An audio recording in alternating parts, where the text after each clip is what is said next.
What's up, baby?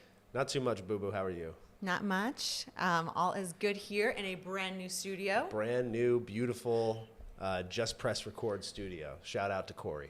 And it's even closer to home for us. It is right down the street. This is really awesome. And there's yes, a delicious, one of our favorite coffee shops right next door. So we got to pick up one of these on the way here. And the other studio was actually in a coffee company's office building. Yeah. So, but there was no coffee there. No, they had a Keurig. Yeah, they had a Keurig in this They had like 2 Keurigs. gross. I hate Keurig is disgusting. How could a coffee company have Keurigs that they're feeding to their employees? See, we're gonna get into how companies treat their employees here, I think, in a little bit, if I'm not too mistaken. We'll And there's a hell of an example as to like a company that should be holding up higher values than serving their employees Keurig. All right. I'm a little bit more high on this episode than I normally am, so just giving you all. So I'm gonna really have to work with you here, I guess. That'll be good. Well, typically we try to film and tape weekly, but it's been over a week. It's been like about 10 days since our last time in. Because of the studio move. Because of the studio. So I feel like we should give some updates, talk about some events we did. Can you turn that off? Also, we'll be kind of just naturally then go into a discussion. All right. How's that sound? Word. All right. So let's update on the sale of the houses. Okay. Yeah, I guess last we left off here in terms of like the podcast, we decided that we were going to sell our homes. And I have learned enough at this point to not talk too much about real estate until things are like completely settled and closed and good to go and you're actually like moved in. But what I will say is that we found a place that we're very interested in and we're making a really strong... I manifested it. You did manifest it. You absolutely did. I had this vision and it came to me and I kept thinking about it over and over again of what the business should look like and how we should run it and where we should run it.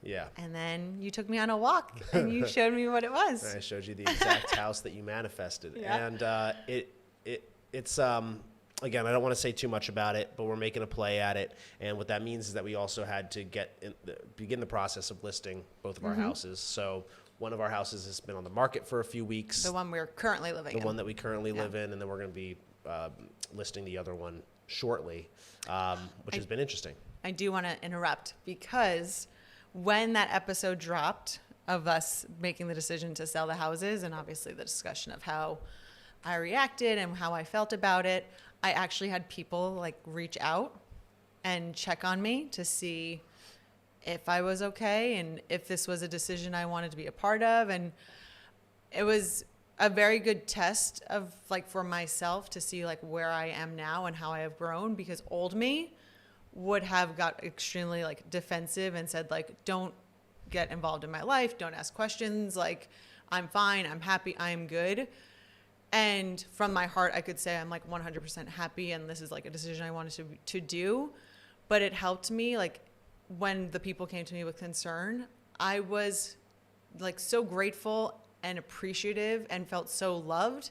And it was just a really cool test from the universe to see like how I would react to that situation. Cause I normally would have been like, F you, don't butt in. And I probably should have taken some semblance of offense to that too, but like I really didn't. I was just like, good, they should be. That's like what somebody who loves you should be doing. Yeah. So that's like, I thought it was beautiful. Yeah, actually. I felt extremely loved and it was really nice. Yeah. Well, but yes. And I know why they would think that, because look at me. I've listened to those other episodes and I can be quite a dickhead. No, I don't think so. I know. I don't think you're that much of a dickhead. So that's like one thing, and we've had a couple open houses. Two open houses. I was told that there were tons of hot chicks that were just waiting to come and show our house off. I was like, bring them in. Bring the hot So chicks in. I was like, all right, let's bring in all the hotties. Let's make sure they're in the tightest dresses. We maybe like have champagne to make it champagne and maybe and like a fruit tray, like bottle service. I was thinking champagne and like chocolate covered strawberries. laid out for the open house. A bottle service for the open house. Yeah, with sparklers and everything. This is what I envisioned. See, that's what I was told. And then who walks up to our house but, like, I don't know, some turd who... Oh, be nice. Come on. He brought fun bite-sized Snickers or whatever they're called, the fun-sized Snickers. He brought a bag of fun-sized Snickers to what was supposed to be like a higher-end open house. Yeah. So... Be nice. I know. Well... He did look like a Fred Armisen character, if anyone knows. It's just not what I was necessarily anticipating, so that was a little bit disappointing to start with. But we had another... So we had cleaned up the house for the first open house. Time out. My house is always clean. It's always clean. But we did a little... We went a little above and beyond. You went a little above and beyond this time. Oh, the second time, yes. Well, I mean, the first time you yeah. did because it's an open house, so you have to like go a little bit extra hard in the paint. But the second time, after we had wrapped up the first open house, the realtor had sent a text to another realtor that basically said that there were cobwebs, more or less, that needed to be taken care of. The rose bushes need to be trimmed, and there were cobwebs. Yeah. And I didn't say anything about that. And this went unspoken of. I mean, like, who doesn't have a few cobwebs in their house? Our house is so clean that, like, to pick out cobwebs is kind of insane. And I didn't even take offense to it. I was just like, okay, maybe that's what it takes to sell a house. But I guess you did take offense to it because on Thursday night before the second open house, you were... While I was gone, I guess we'll speak about where I was in a bit. While I was gone, you were in a whirlwind around the house cleaning up. I came home, and one of the first things you said to me is, oh, the garage is really clean too. And I just like didn't think much about it. And then after a while, I realized you really wanted to show me how clean the garage was. I was very proud of my work I did. Yeah, I know. You were clearly very proud. And you should have been really proud because we walked out into the garage, and she goes, and see, there's no cobwebs. Don't tell me that there's cobwebs in my house. Mr. Realtor. Mr. Bite-sized, fun-sized Snickers. Fred Armisen. You were supposed to be a hot chick with champagne and strawberries, and you're just some doofus. I was very, I was bothered by that. And I understand. Again, I used it as fuel. It fueled me to get that house perfect, because then I went through and I organized the closets. I made it look as if someone could picture themselves living in it. And, like, I take pride in the house and, like, how it looks. Like, the house is a representation of me. And, like, how you do one thing is how you do everything. And I say, like, my house is ready for when I meet Joe Rogan out and he, like, is loving us and he wants to come hang out. He's like, I'm going to come over to y'all's house. It's ready. Come on over. That's my bitch. That's my Come on over. Who wants to come hang out? Bitch. I don't have to tidy up. So when that happened and we were in the garage and she said that to me, and then I realized that that text about the cobwebs had been burning deep inside of her for Fuel. 4 or 5 days, Fuel. and then she used it as fuel to clean the house. I pinned you up. You were in your sexy little robe. Of course. That's actually what it's called. It is called a sexy little robe.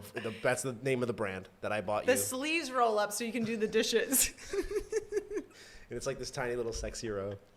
And you were in your sexy little robe, and I pinned you up against the garage, and I like laughed and made out with you at the same time.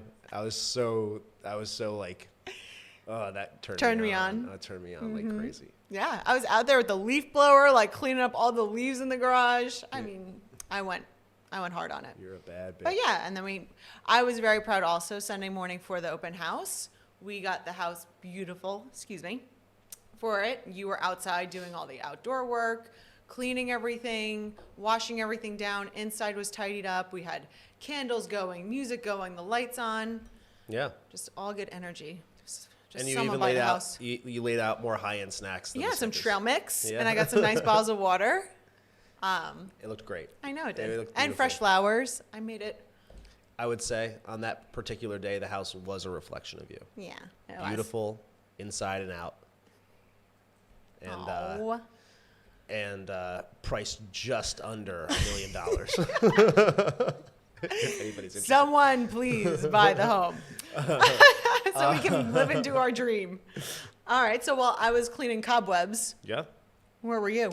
I was doing something that, honestly, I was explaining it to a buddy of mine. He's a DJ here in town, a very successful DJ here in town.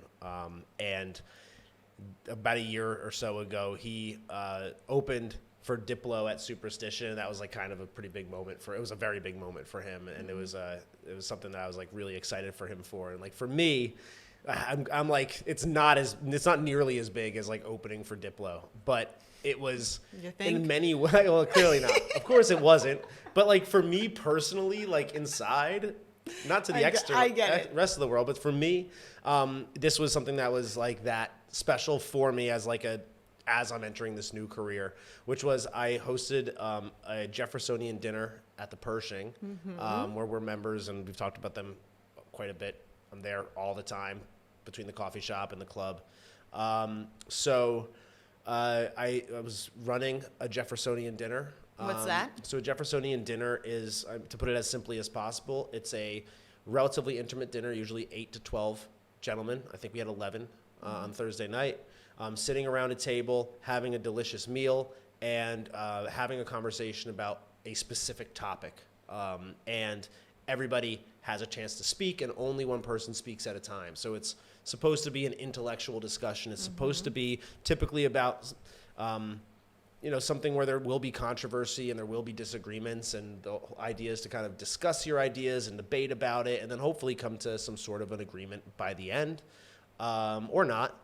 And I love having intellectual conversations like that, not only because it's something that I enjoy and I think is really fun, but at the same time doing it at a high-end place for a high-end event for a high ticket price. It wasn't cheap for these guys to join, and to be asked to run that was really special for me. So why do you think they asked you?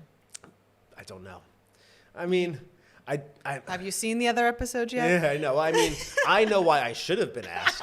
I don't know why they asked me, what one specific thing they thought was so great. But I kind of started off by saying, for those of them who didn't know me, I was like, you're probably wondering why some meathead is running what is billed to be an intellectual conversation, and you paid a pretty extreme dollar price to be here.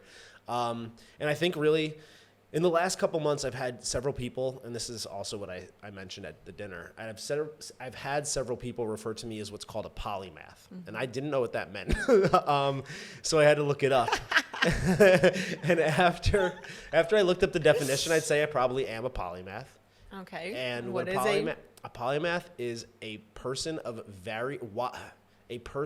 wide and varied learnings, which is true. Now, I also said, I don't know what makes you an official polymath. I don't know how you officially get that title, but at least, I'm an amateur polymath, I guess, to some extent. I have a really... Self-proclaimed? I don't know. No, I didn't proclaim it myself, though. I've been told. Yeah. I've had other people proclaim it to me, so makes it even more real. I guess so. So I guess, I do have, a wide range of varied learning, psychology, and experiences, like law, politics... I mentioned psychology, philosophy, sales, media as well. So plus fitness and health, of course. And I really enjoy philosophical conversations. So I'm not sure why they asked me, but those are the reasons why I was really stoked about it. And maybe they just saw me as somebody who can help facilitate a conversation, can manage the energy of the people at the table, the people in the room, because it was controversial, and there were times where things got not heated or not heated or angry, but certainly confrontational and argumentative in some way. So you needed somebody to be able to make sure that everybody had a chance to speak, that nobody was getting too riled up, that everybody was having an opportunity to both explain themselves and rebut and reply. So yeah, it was great. It was really, really awesome, and something that they've asked me to continue to do it again moving forward, and nice. I'm really pumped about it. What other topics are you thinking? Do you have any in mind? I do have a whole document of them. None off the top of my head are jumping out to me right now, but it's so this time we discussed masculinity, what that means to everybody at the table, what it meant traditionally, what it means today. Should it mean the same thing today as it's meant traditionally? What do you view as your role as a man in 2024? Things of that nature. And of course, We also had the conversation about what is a man and a woman, has to go in that direction, right? And we had a really interesting person there who has quite a bit of history in that area for, I won't say specifically why, but it added an immense amount to that part of the discussion. So it was great. And again, I'm super pumped to like continue to be a part of that. Cool. Yeah. Well, how's everything with work? Just building yourself. How's everything with work with you? Everything at work is great with me. My work is great. Like, I have nothing. I enjoy it. The patients are fantastic. The doctors are wonderful. Yeah. So I love it. I do love my work. All right. I guess we're going to talk in a little bit about what you want to do in the future moving forward. Well, yeah, but future. Okay. Future. We'll get there. My work has been very cool. I have my consultant, which has been absolutely amazing. She's so badass, and every conversation I have with her is fantastic. So I'm pumped about that. And I have an assistant now who I've talked about a couple times in the last few episodes, and I've alluded to challenges that I've had with him, but I've specifically asked him in the last week if I can tell the story of what's happened here. I won't name him directly. But he's editing this, like we mentioned last He's time. not. I mean, I hope he's editing this. We'll find out. Yeah, whatever. So, I was actually out to dinner with people on Saturday night, and I was kind of telling them this story, and most of them said, like, it's very clear you need to fire this guy. Mm-hmm. But I won't, and I'll tell you why. So, when I'll go back to Tony Robbins again. When I was at Tony Robbins, Daddy Tony, the last night that we were there, I was walking out of the arena or whatever it is with a group of people, and as we're literally like we're out the door, we're like 20 yards from the door, and somebody like bursts through, and he's like, yo, hey you, and like we all turn around, and he comes right up to me. He's like, I know you from the gym. I was like, okay, like cool. He's like, dude, you're so jacked. He called me Mufasa. He's like, you're so jacked. You're like the strongest guy at the gym, this, that, and the other thing. We're up and down. Just what you need. Just what Someone I needed. to feed that ego. Yeah. We're up in Dallas, by the way, and he's talking about my gym down in Austin. And it turns out that he was working as like a volunteer at the Tony Robbins thing. He left the building in a way that he wasn't supposed to. Like, he left his post. Essentially left the arena to come and like chase me down just to tell me that like he thought I was jacked and he knew me from the gym. I never recognized this guy before in my life. I always say at the gym, I only recognize two types of people because I'm always in tunnel vision at the gym. So there's two Which people. is a bad thing for you, I know, for sure. I know, absolutely. I've been working on it. Yeah. But I have tunnel vision at the gym, and there's two types of people that I recognize or pay any attention to. I don't pay attention to anybody. There's two people that I pay attention to. Hot chicks and guys that are stronger than me, and nobody's stronger than me. So I'm pretty much only paying attention to hot chicks at the gym. If you're not a hot chick, I've never noticed you before. Oh my God. Yes. Just the truth. So I didn't recognize this guy, but I was like, dude, like, awesome. Next time you're there, like, first off, I felt like a celebrity, which I love to feel like. And he came running out, and he like was all excited to see me, and everybody else that I'm with is like, "What's going on here? Yeah. Like, what?" He just knows you from the gym, and he's like this excited to see you. He couldn't get back in the building. He had to like go all the way back around to the front of the building to get let in. So long story short, like I was just like, "Okay, cool. I'll see you at the gym." And we walked away. And then several months later, I actually saw him at the gym, and I remembered him. I was like, "Hey, man, good to see you. How are you?" We were talking. And one thing led to another, and for the next week, I ended up seeing him like almost every day. I had invited him to something that I thought that he would appreciate, being a Tony Robbins fan, and he made me feel really good that one day. So I was like, let me pay it back, and I invited him to this thing that I thought that he would appreciate. And he was like over the moon about being invited, and he was very, very appreciative of it. He's also trying to be a personal trainer as well, and as a personal trainer, Word, trying. yeah, he is. He is trying. He is trying to be a personal trainer because honestly, he's making some progress with that. But he wants to be a personal trainer. He wants to like be on his own. Right now, he's serving tables at some restaurants downtown, and I saw him as somebody who was really hungry. He obviously like kind of looked up to me to some extent.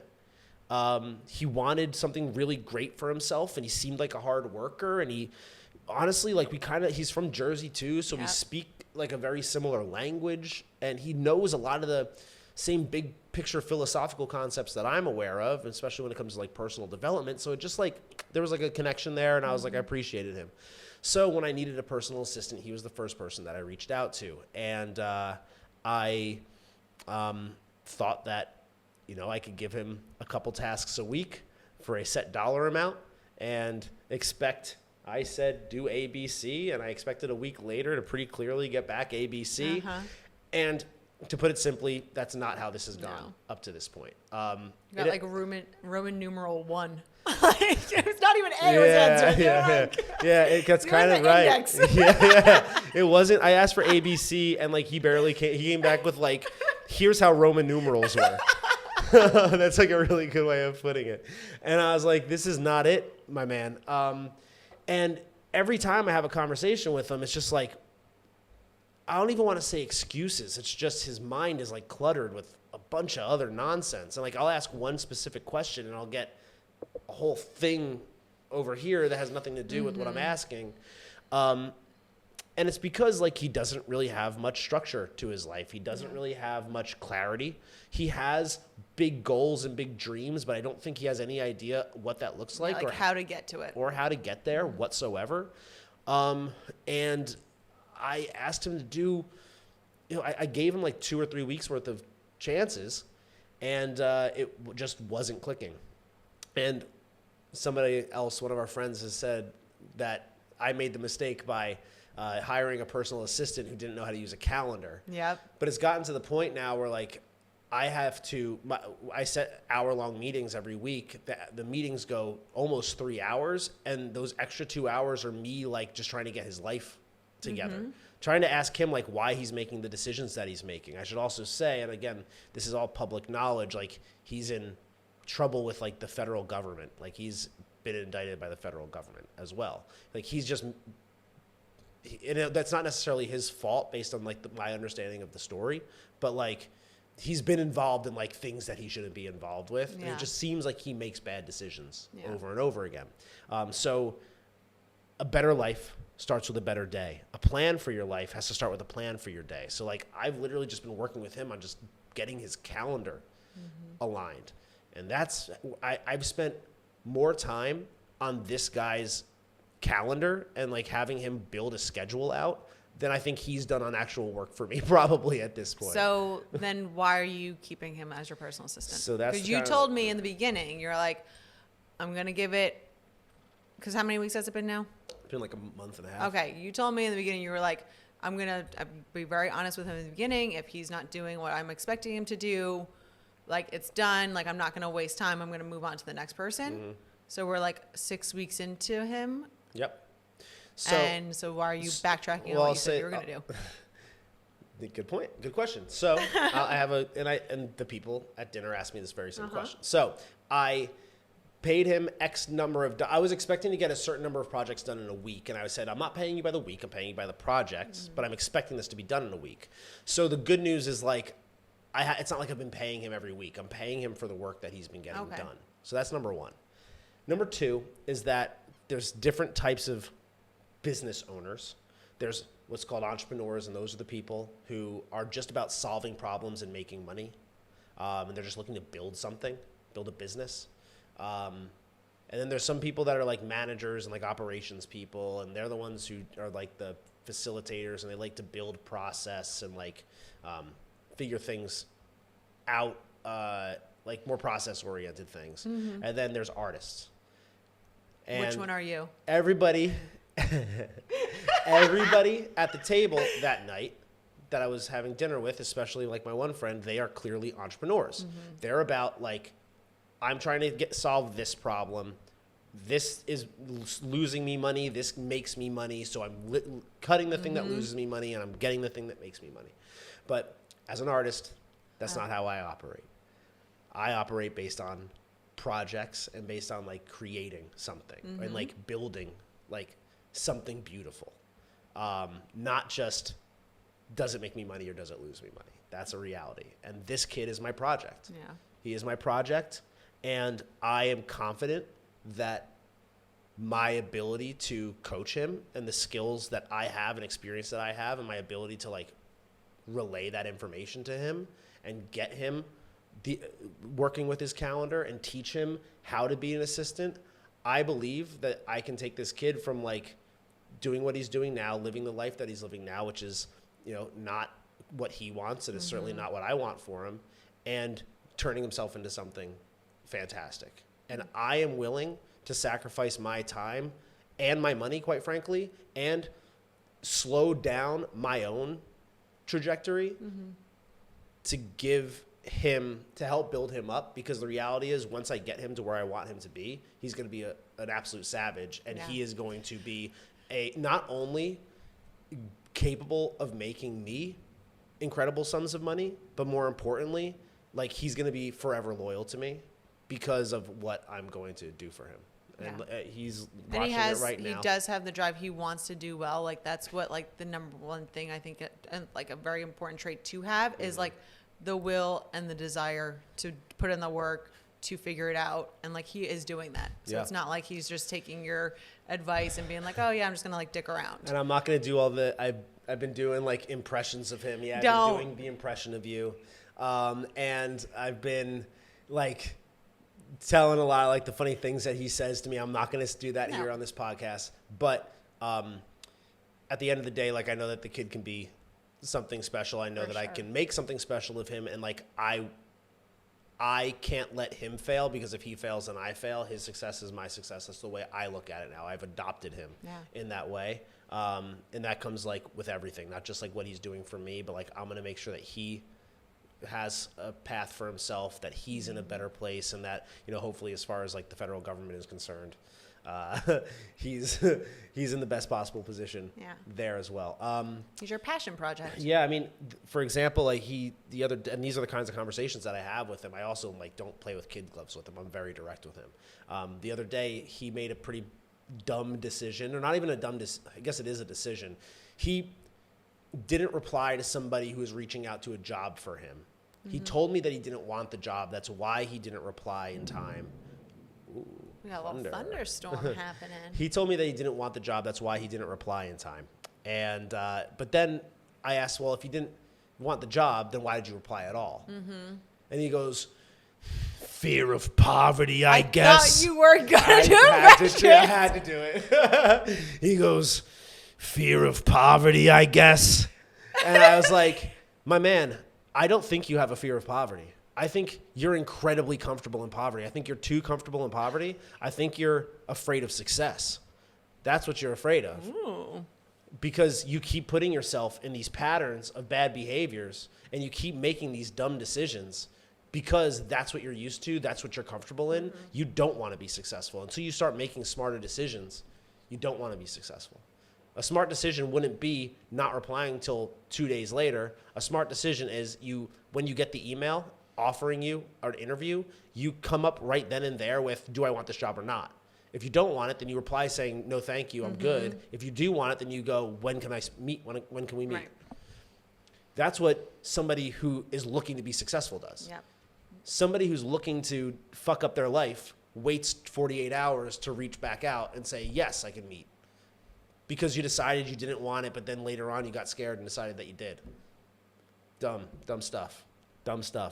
But well, it is on to smart stuff. Yeah, I feel like we'll have more to come on the assistant. More to come. There's going to be a lot more to come. You're doing great, I promise. And soon enough, he's going to be sitting at this table. And we're going to ask him about like where he's been. We'll ask him about maybe not. I don't know. We could ask him about the legal stuff. Maybe you can't speak about that. I'm not sure.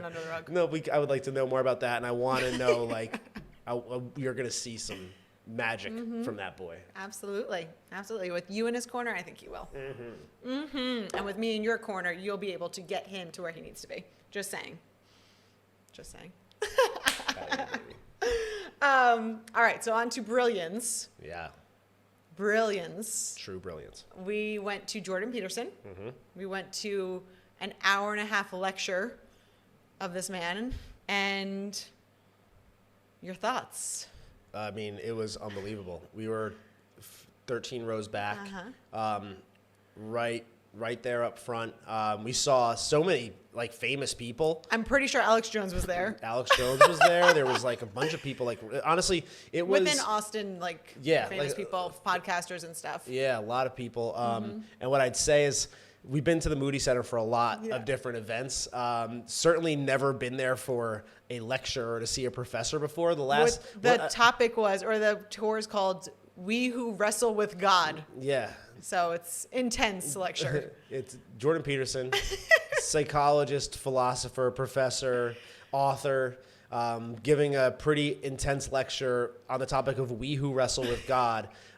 There was a whole lot of boomers. People were like really dressed up, super dressed up in like suits and ties for this event. And there was like classical music playing. We went to a Kodak Black concert about a year ago at the Moody Center, and it was a very different crowd. Very different crowd. Very different crowd at the Kodak Black concert versus the Jordan Peterson lecture. Yeah. At one point, they were trying to kick Kodak off the stage, or he was coming out late. I don't even remember. It was kind of a messy of a show. But yeah, that's right. Definitely different vibe. Jordan Peterson had a lot less people on stage with him, too. It's true. It's true. And Jordan Peterson, never mind. Oh, God.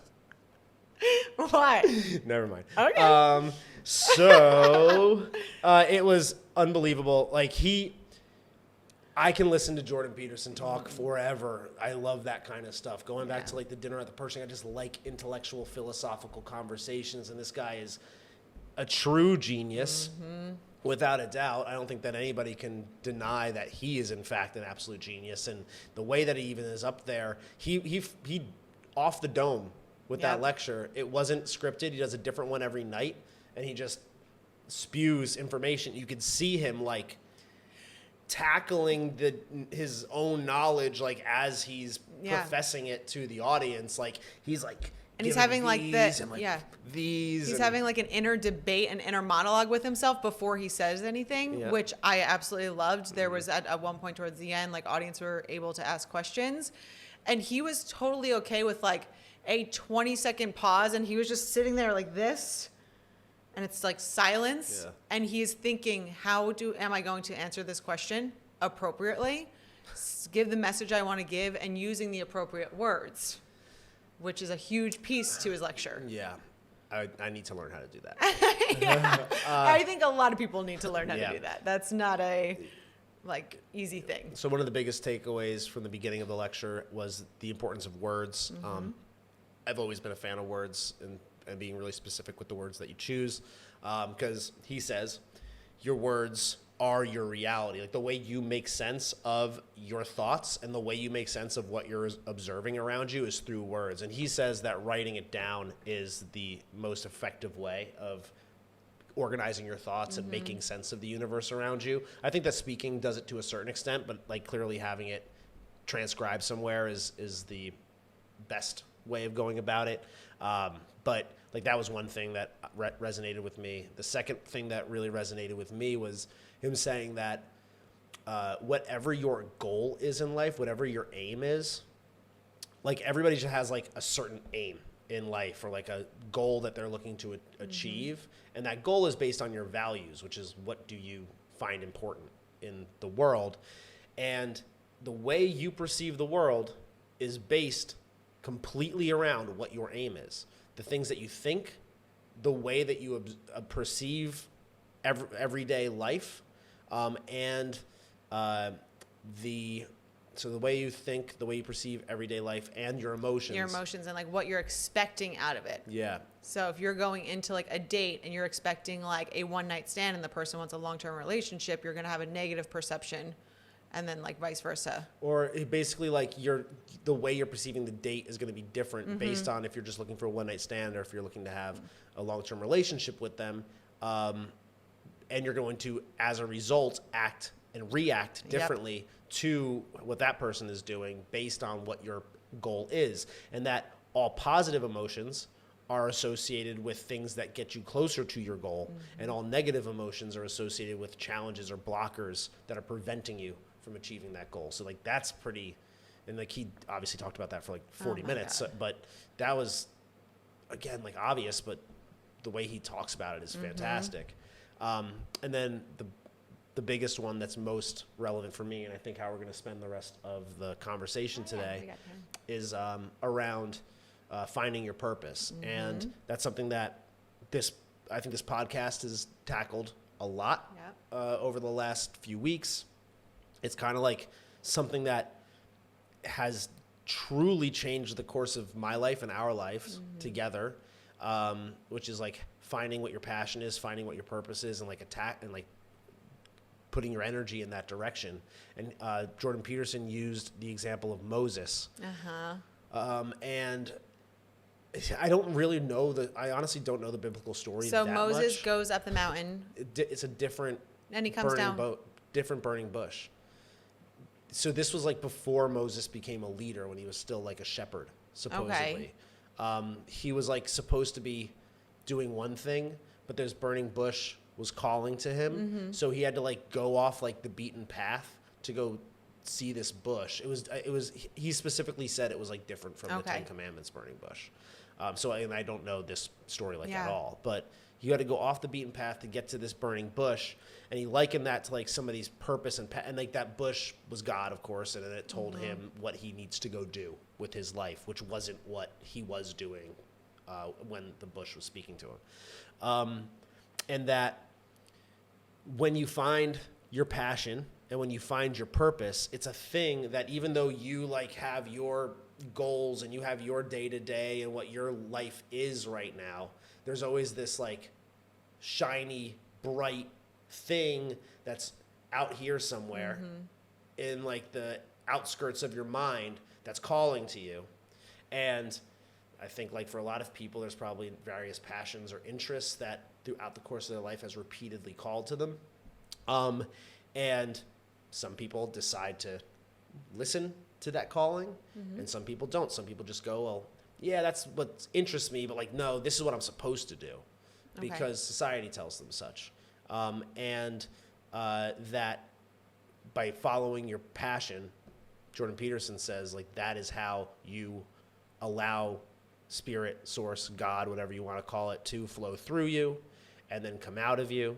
And then when you do that, you find yourself beaming with positive energy, radiating happiness, radiating like pure joy and love, because you are in alignment with who you are, what you're interested in, and providing that and like attaining that purpose. And that's where he's saying then Moses went up the mountain, got the 10 Commandments, and when he was coming down, the Bible, there's a quote, the line in there is like his face was glowing. It was a glow. Yeah. And he's saying that that's like the source is flowing out of Moses at that point, and it's charisma. Yeah. And people are going to be attracted to it and like it. And I mean, I think there's a lot of truth in that. I think there's like I think there's an immense amount of truth in that. And like, I've certainly found it to be true. The more that I have given attention to my passion, given attention to my interests, and then aligned those and like, I guess, used those to then follow my purpose. So let's like separate. So like, what's the difference then between, or is there a difference between passion and purpose? I would say there is. Okay. I would say your passion is what you are interested in doing, and your purpose is how do you use that to like bring something better to the world. Okay. Or to yourself, I guess. Like, I guess your purpose doesn't, you would hope that your purpose would be providing value to the rest of the world. And I think that in order to have that charismatic glow that you're referring to, and for people to like be attracted to you, I do think that you have to be of value. I don't think you can be of value to just yourself. I think you have to be of value to others. So I think your passion is your interest, your passion is your interest, and your purpose is how do you leverage that interest to provide value to the rest of the world. Yeah, and I think that's a lot in line with the whole idea of you're putting good and like your purpose out there, and then the universe is seeing that back, and like you then see it reflective in like multiple areas in your life. Yep. And it helps to like source it out to people that they want to also do good and like lead by an example. Yep. So Yeah. do you think people truly know their passions and purpose? I think So we'll start with the passion. I actually do think that most people have a passion and have a purpose. I think most people don't know what their passion is, and most people probably don't know what their purpose is. But I'm kind of like speaking out both sides of my mouth. So Yeah. I think that most people, if they really meditated, if they focused on gratitude, and they thought through like the manifestation practice that I use, for example, like what they really want in life, I think it'd become very clear what their passion is, because I think it's that thing that like has always been there throughout your life. So for me, I've always been interested in media. I've always been interested, like I've said, I think on the last episode, I wanted to be like a director when I was younger. And I always had a passion for radio. Here we are on a podcast now. I've always had a passion for media in general. I always also always had a passion for fitness. And I've always liked like helping others and like having conversations with other people. And those were all things that I was interested in, but I never turned those into a career until recently. I've even said like I didn't have the belief in myself to do that, or it just didn't seem like the thing that society wanted me to do. Society wanted me to go to college and law school and get a regular corporate job. What was the question? I'm sorry. So do you think people truly have like a passion? And then how are they turning it into a purpose? And I think that towards their purpose? So to that point, I think that most people, if you really thought about it, you know what your passion is. You're just not willing to admit that it's your passion because it scares you to go and do what you actually want to do and not like have the comfy, soft, secure job. Okay. So you're saying like people are settling then? Exactly. I think most people are settling. That's exactly right. And I think to your point from earlier, the way you do one thing is the way that you do everything. Yeah. And I think that and there's also a major difference between being content and being happy. There's actually a world of difference. There's a universe of differences. If you're content, you have one feeling. When you're happy, you're living a different existence. You're living on a different plane. So you're saying that people are settling because they're content and because it's easy? Because they're content, because it's easy, because it's comfortable. Okay. Yeah. And because making a change and making a shift and realizing like, hey, I've been doing this thing and this thing's been like, making me money and I kind of like know how to do it. I don't have to put all that much effort into it. I kind of have to sell my soul to the devil a little bit. I kind of have to sell my soul to the devil. I kind of have to do things I don't want to do. I kind of have to get on these Zoom meetings. I kind of have to answer to people that don't know what they're talking about. I have to fire people when there's no reasons to fire them except metrics. Yep. I have to fire people. I have to like all that stuff. Yeah. All that stuff is soul crushing.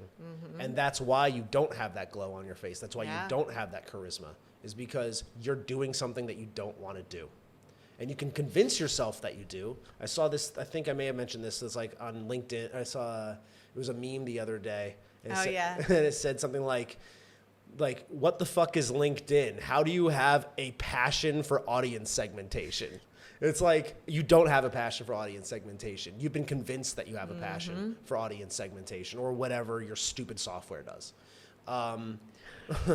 So, like, people, that's why, like, again, you need to watch Netflix or play video games at night. And that's why you don't have energy to pursue other things. It's because you're settling in your job. You're getting your soul sucked out of you for a paycheck. And like you're not doing things that actually fill your cup. And then and you think you're doing things that are filling your cup, like watching Netflix, playing video games, but that's instead just of sucking you out. It's just sucking your soul more. You're putting yourself into that world and not really finding yourself. And if you're settling in your job, then you're going to settle in your relationship for somebody who's easy and comfortable. You're going to settle for your body and your health in a way that's easy and comfortable, where you're not actually ever in shape. You're going to settle for the way you treat other people, where it's like, I just had a bad day, so like I can get away with like treating other people like shit or whatever. Like you settle in one thing, you're gonna settle in everything. And that's why I've said before, like society standard is to be average and pathetic. Because to me, that settling is pathetic. Now, there's a difference. And the reason why settling is pathetic is I don't think it's necessarily pathetic to settle, because most people don't even buy into the fact that they're settling. Right, they don't see it that way. They don't see it as settling. They see it as, I'm waiting for my life to come around. Yeah, for sure. Like something's going to come to me. I'm waiting for the passion to strike me, as opposed to going out and finding your passion. And how do you find that passion? You find that passion by actually doing shit. Like what? So most people would think that finding a passion, or I shouldn't say most people would think this, but this is what most people do, is they wait around for inspiration to strike them, as if like the thing that you're supposed to be doing your whole life is all of a sudden one day going to knock on your door and go, knock, knock, knock. Hey, remember that 9 to 5 you have? Let's nix that thing. This is it now. Yeah. And that's why people get involved with like stupid schemes like MLMs and stuff like that. It's because like those things are brought to them, right? Somebody wants a way out of their like shitty life, and somebody comes knocking on your door and says, sell these supplements, and you make a percentage, and you go, this is my way out. This is my passion now. And it's like, that's not your passion. Yeah. Right? Like, that's not your passion at all. Like, that was brought to you. It's the same thing as like any other like shitty job that came your way. So you find your passion by going out and doing stuff. It's not going to come to you by thinking. I use this example a lot. If somebody's looking to start a business, and let's say like they'll just be like, okay, what do I like? Well, I like cupcakes, so maybe I'll start a bakery. And then what they do is they go, okay, so what do I need to do to start a bakery? Well, I need a space, I need kitchen equipment, and I need ingredients. And those are going to cost me this much. And then in order to make money selling cupcakes, I'm going to have to sell X number of cupcakes at X number of dollars a dozen. And that's what that will net me out this much over the course of a year. You know what? Like, that's not enough for me to live on. You know what? I'm not going to go ahead and do the cupcake thing. But it's like, dog, do you even like making cupcakes? Yeah. Do you even know if you like making cupcakes? Because if they did, they would just figure it out and make it work and put the work in. Even though it's probably going to suck in the beginning, you're going to do it and figure it out. Because that's your passion, is I want to make cupcakes. Yeah. Like, but is it like, find out if that's even your friggin' passion first. Yeah. Make some goddamn cupcakes for a few weeks. See if you still like doing it. Sell them at like a coffee shop down the street and see. Like we have friends who are doing a little bagel business that they love. They do it as a family. And like, I don't think they're making tons of money, but they're having fun with it. And like, they're growing it because they're putting the work in. They're just doing it. Yeah. And like, you don't even know if you like making cupcakes yet. So why are you figuring out how many cupcakes you have to sell? That kind of stuff is like, you're not going to figure it out by thinking about it. You're going to figure it out by doing. Yeah. And taking action and feeling it out and really truly knowing if you want to do it. And most people are also like, they're thinking like, well, and it's the same reason, because you're settling, and it's the same thought process, which is, well, for me, like, I just don't have anything that I'm passionate about. Or like, I'm going to settle on this person because they're just like the best thing that I've found. And it's like, yeah, that's what settling is. It's like taking less than what you know you deserve. For sure. Because like, you're going to say like, I don't know what my passion is. What have you done to find it? My question is, what have you done to go out and find your passion? What are the things that are calling to you? What is your burning bush? Go and find that. Get that glow. Find the thing that makes you glow. And like, you might find something that makes you glow for a few days, and then it doesn't make you glow anymore, and then you move on to the next thing that is calling you. Or maybe you find that it's a few weeks or a few months or a few years. But the thing is, like, you're not going to know unless you just start doing it. And if you start doing it and it starts to get traction, you meet more people, you have more experiences. Maybe the thing that you started out with is not the thing that is actually like what your purpose is, but maybe like it's an entryway to new ideas, new experiences, new knowledge, new people, a new network, new opportunities. And now you've just expanded like your level of consciousness by simply like taking part in something that's new to you. That was something that was calling you for one reason or another.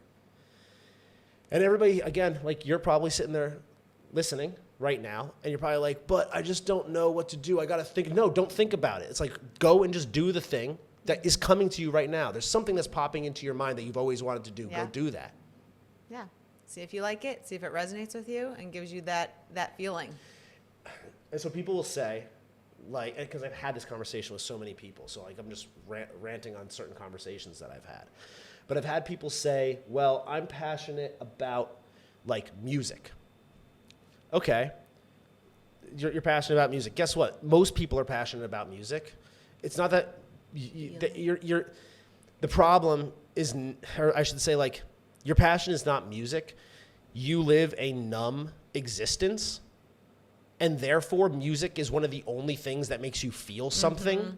So you feel good when you're listening to music. That doesn't mean that you have a passion for it.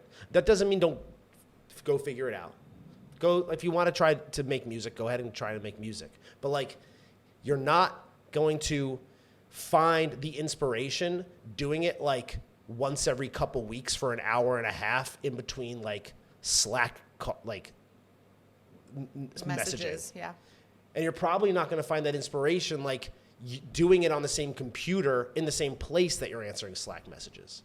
Like, in order to like truly expand your creativity and like become an artist, like you need to like get away from that mundane day-to-day shit and like put real energy and passion into it. I mentioned my friend who's a DJ earlier. Like, he started young. He put everything he had into his music, and that's why he's successful.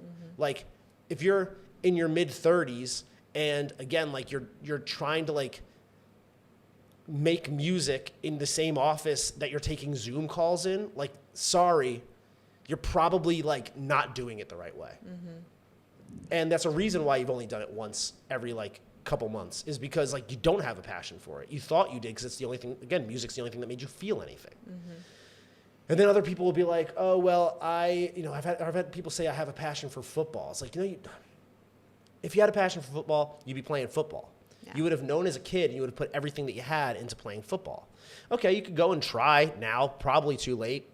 And you're like, well, I don't like playing football. I like football stats and this and that. No, you don't. You've been conditioned to like that stuff. And you like being around people, watching football. You like the experience, the like nostalgia of football games and all of that. You like the experience of football. You like the idea of football. I want to go and be a professional football player. Or like be involved in any way. It's like, even if you did, like, okay, go do something about it. So you're not gonna like learn what you want to do by watching football. You like watching football. That's what you like doing. If you could tell me, it's a hobby. Yeah. If you like something outside of just watching football, go do it. If you like being a sports agent, well, then you better go like go to law school or something. I don't know. Go to law school. It's That's like your first you step. have to do something. And then like people be like, well, I'm really passionate about politics. It's like, okay, maybe now we're getting somewhere. All right, tell me, Mr. or Mrs. passionate about politics. Like, what have you done about that involve politics? Well, watch the news. I watch the news, I get angry, and then I share memes about politics. And it's like, oh, I wouldn't necessarily deem that as passionate, but I'll give you the benefit of the doubt. I'm assuming that you are passionate about a particular topic or a particular like issue at hand, right? I'm going to wait here on this podcast. I'm going to have everybody, if you're passionate about politics, I'm going to have you go right now, Google thing that I'm passionate about, volunteer opportunities, and then your zip code. Just go do it right now. I'll wait, and I'll let you book it right now if you're actually passionate about politics. I'm waiting. I'm giving you the opportunity right now. And I know you're probably like, well, no, I don't know when I'm going to be able to. That's because you're not passionate about anything. You are getting heated. Jesus Go Christ. and do something is the point. Go and do something. Stop settling. Stop telling yourself that something is going to happen. Stop telling yourself that something's going to come around and you're going to find your passion. You have to go find that burning bush.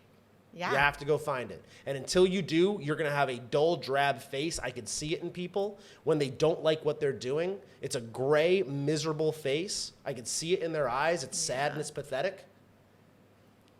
And when go ahead. No, you go ahead. Finish your rant, and then I can speak. And when somebody is actually passionate about what they do, you can see it in their face. You can see it in their eyes. You can see it in my eyes.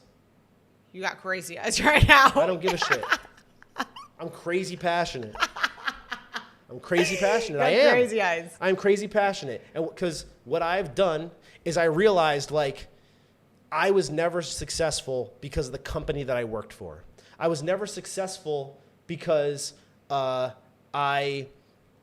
had a great boss or was selling an awesome product. Our relationship wasn't successful, no offense, because you're so fucking awesome. It's because we did the work to make it awesome. Absolutely. Like, I am responsible. I'm not jacked because I naturally have a jacked body. I put the fucking work in to make these things happen. So I am successful as a result of my own work and my own ability to like make a plan and execute on it. And the things that I have been passionate about my whole life, which I mentioned earlier, media, fitness, helping people, coaching people. I had a passion for sales, but working for somebody else and selling their bullshit software wasn't my purpose. My purpose is helping people, and my passions are media, fitness, psychology. Yep. So what am I doing? I'm packaging those things that I'm passionate about, and I'm using it to serve my purpose, which is helping people. What are you passionate about? Figure it out. Go start doing something. The problem is that even if this does fire you enough to go start doing something, most people are going to go do it. They'll do it once, or maybe they do it for a couple weeks. Or they hit a roadblock and they're like, fuck, it's too hard. Or they decide like, I have to reply to these stupid work emails tonight or whatever, as opposed to going and doing the thing that fills your cup. So you say like, you have like, thankfully, like you have me to support like you quitting your job and doing this and like taking that risk. Someone might say like, I can't just like quit my 9 to 5. I do have to answer those work emails. Why? Because they need to keep their job. Because if they're solo, they need to figure out like how they're going to pay their bills. If you're solo, even better. You have nothing to worry about. This is on you. Again, that's called settling. That's when you're taking practicality over your principles. You're settling. That is the definition of settling. As long as we can agree that making that decision is settling, then like, and you can say like, okay, I've decided to just settle, then we're good. Then like this conversation is over. But if you're telling me that you don't want to settle, yeah, then you better go out there and start fucking figuring out what your passion is. And you do that by doing stuff. Let me say really quick, and you can't just do it once or twice or like do it for a week and then go, something got in the way, or I got busy, or it wasn't that interesting to me anymore. And then like you just go, oh, I'm going to wait for the next thing to come around. It's like, no, once you stop doing the one thing, you stopped it because you weren't passionate about it. Go move on to the next thing, and then the next thing, and then the next thing, and then the next thing, until you find what it is. And along the way, you're going to collect like other things. You're going to find those passions to like add to that purpose. You're going to be like, wow, I actually really do enjoy this, but like it's not in this exact like package. But I do like that piece. I'm going to take that piece and apply it here. Exactly. You're going to find things that you like. You're going to find things that you don't like. You're going to find patterns between things that you like. You're going to find patterns between things that you don't like. Here's one thing I know you don't like: answering Slack messages. Yeah. I never answered Slack messages, but I can imagine. I hated that noise on your phone for years. years. You do like answering Slack messages, good for you. Good for you. You're like the one weirdo.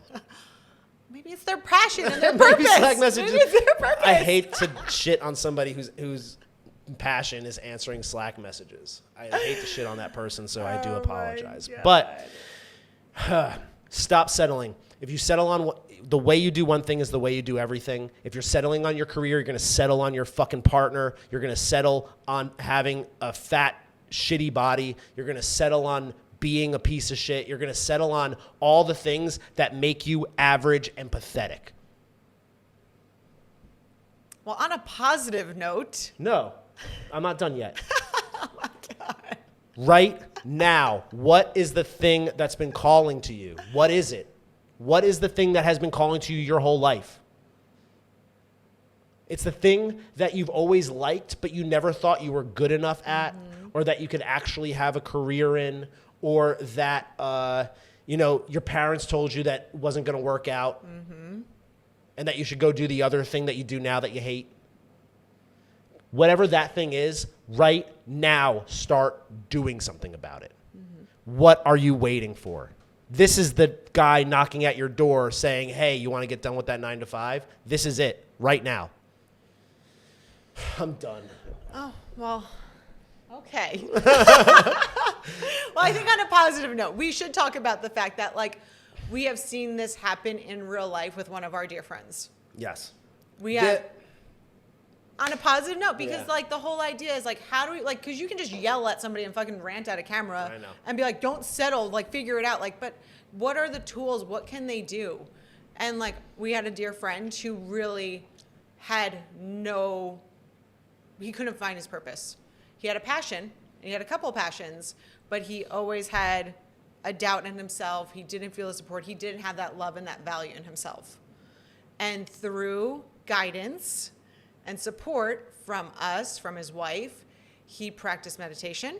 He practiced gratitude. He practiced daily affirmations. He started working out regularly, walking outside, doing all these things for himself, finding the value in himself and his self-love that helped him to like clear through those clouds of disarray and be like, what do I want to be doing? What do I love? What fills my cup?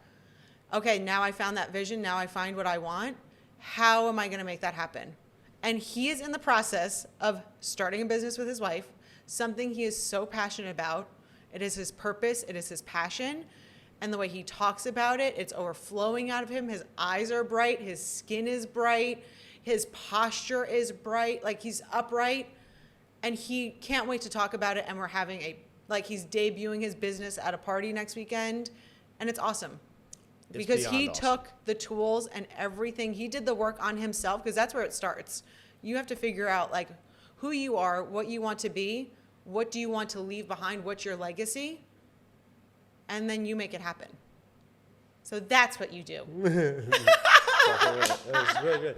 And that story is like it's like been awesome to see. Yeah. It's been awesome to like watch from a distance and be a part of. And yeah, this weekend we are getting to kind of see like the debut of this new venture that he's put together and done like really incredible work on. We've over had the last meetings several months. Yeah, and he's been having meetings with us, but Jared more so, and just step by step of like figuring out what, the name, getting the everything he needs for the business from the city, the permitting, the equipment, where he's getting the food from, like everything. And he's so passionate about it, and it's fueling him. He's like a new person. He's a completely new person, and it's really amazing to see. And I'm so proud of him and his wife and their company. It's gonna be awesome. I'm proud of him too. I'm Yeah. proud of both of them, and I can't wait to see what this. He's gonna crush it. He's gonna crush it this week. For sure they are. For sure. Let's talk about your purpose and your passion. Okay. With, well, mine's easy because I knew what my purpose was. So my purpose has always been, I've always wanted to be a nurse. I've said that now, I think, plenty of times on this podcast. I think everyone knows that about me. And I just absolutely love taking care of people. It fills my cup. I love getting told, like, and appreciated for, like, the care that I give to people. And it's, again, something I knew I always wanted. So it's my passion and my purpose. It's kind of all tied in one. But as the years have gone on, I've figured out more things of like myself and my own self-growth and the work I've put into myself. I think you've learned like a number of skills and you've had new experiences and new knowledge that you've collected along the way. Yeah, I'm tapping into different areas of my brain, of areas of my heart, and opening up so many new windows and opportunities that I want to take my passion and my purpose of taking care of people and taking care of like an entire person as a whole. Because in the medical practice and like our medical system is extremely flawed in the sense of like, oh, you have anxiety or you have depression, like here's your med, take this, swallow it down, and let's not get to the root of the problem. And I really want to treat the person as a whole and work with them, I guess more of like a holistic approach, but to figure out like, what's giving you those feelings of anxiety? What's giving you those feelings of depression? Let's look at you. How are you exercising? How is your sleep? How is your relationship with yourself, your family, friends, if you're with a partner, your work-life balance? Are you getting outside? What are you eating? Like so many things that can factor and give you like physical, mental ailments instead of just like treating you with a medication. Yeah. So that's my long-term goal. And I want to provide that to the community that we build at True Fitness and Focus, and I can't wait to do it. I can't wait. You're going to be awesome at it. I know, because I'm already practicing it now. I feel like I've more and more so like allowed the people to come into my life and feel that they can be very vulnerable with me and be very honest. And I'm very much, because of my meditation and my gratitude practice, I'm very present in those conversations where I used to be like, flight of ideas. I'm thinking about what I have to still go do tomorrow or what's on my to-do list. What I'm going to say next. Yeah, for sure. And so if I'm now in those conversations and very present and with that person, they can feel that and sense that. And like I'm able to connect with them, give them true, honest, non-judgmental feedback and have like a corrective conversation. And like out of love. It's not like me putting down their feelings or thoughts or whatever's going on. It's helping them to kind of dig through like what's the underlying cause and what's going on. Yeah. Well, you had it unique because again, like you knew what your passion was from a very young age. You knew that you liked helping people. You liked providing acts of service. I think taking care and of taking people. care of people. Yeah. What did I say? Helping people. Yeah. Well, taking care of people. Yeah. Definitely. No, you're right. Yeah. It's different.